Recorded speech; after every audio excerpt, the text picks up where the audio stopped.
কথা বলবে, এই পক্ষের প্রতিনিধিত্ব কারা করবে সেটা তারা বলে দিবে না।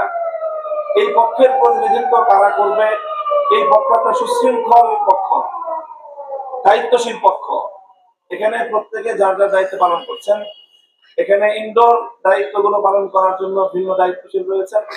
তাদের পক্ষ থেকে প্রতিনিধিত্ব করার জন্য এখানে মিডিয়া এবং সংবাদ মাধ্যমে কথা বলার জন্য, মাঠে কথা বলার জন্য তাদের প্রতিনিধিত্ব কারা করছেন সেটা তারা নির্ধারণ করছেন। কাজেই এই কথাটা সম্পূর্ণই অমূলক এবং অযৌক্তিক একটি কথা যে অপর পক্ষ তারা আলোচনার জন্য এই পক্ষের প্রতিনিধি ঠিক করে দিবে, সেটার তো কোনো যুক্তি থাকতে পারে না। এখানে তাবলীগ জামাত আগাগোড়াই এটা ধর্মপ্রাণ সকল আলেম ওলামা মুসলমানদের কাজ। তো যদি ধর্মীয় কাজ হয়ে থাকে, ধর্মবেত্তাদেরকে আপনি মাইনাস করে বাদ দিয়ে তারপরে আপনি ধর্মীয় কাজ করতে চান, এটাই তো একটা বিভ্রান্তি। এই বিভ্রান্তিতে আমরা সমাধান এবং এই বিভ্রান্তিতে আমরা সংশোধন করতে চাই। আপনাকে ধরে যে কথাটা বলছে যে আপনার কারণে মানে আমার কি কারণে বলেন, আমি কি করেছি?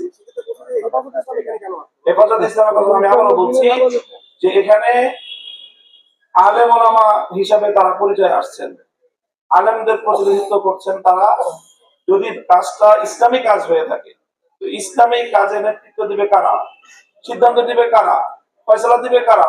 কোরআন সুন্নাহর এলেম যাদের কাছে আছে তারাই তো বিষয় মীমাংসা এবং সিদ্ধান্ত দিবে। আমাদের এই পক্ষের তাবলীগের যারা মুরব্বী আছেন তারাও সকলে আলেম, এবং সেই আলেমরাই নির্ধারণ করছেন যে কোন কাজটুকুর প্রতিনিধিত্ব কারা করবে। আর অপর পক্ষে যারা আছে, বাংলাদেশের উল্লেখযোগ্য কোন আলেমই তাদের সেখানে নেতৃত্বের দায়িত্বে নাই।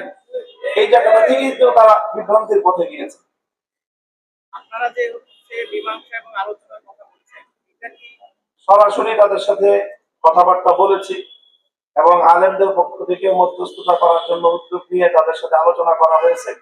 এবং প্রশাসন এবং সরকার যেহেতু সর্বোচ্চ জায়গা থেকে এই বিষয়টাকে গুরুত্ব দিয়ে মীমাংসার উদ্যোগ নিয়েছে, আমরা সরকারেরও সকল উদ্যোগকে স্বাগত জানিয়েছি। পুরনো দাবি, আমরা মনে করি যে 2018 সালের ডিসেম্বরে এবং 2024 সালের ডিসেম্বরে তাদের যে হত্যাকাণ্ড এবং হামলার ঘটনা, এটার তো একটা শাস্তি হওয়া দরকার এবং সেটার যথোপযুক্ত শাস্তি হলো তাদের কার্যকলাপকে নিষিদ্ধ করা। সেই জায়গা থেকে আমরা সরকারের কাছে বৈঠকে আমরা আহ্বান জানিয়েছি এবং আজকে আমরা সংবাদ সম্মেলনের মাধ্যমে আমাদের সেই দাবির কথা আমরা পুনর্ব্যক্ত করছি।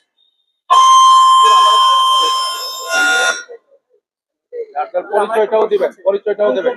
আমি আলামিন কালার কাজ করি। আমার একটা প্রশ্ন হচ্ছে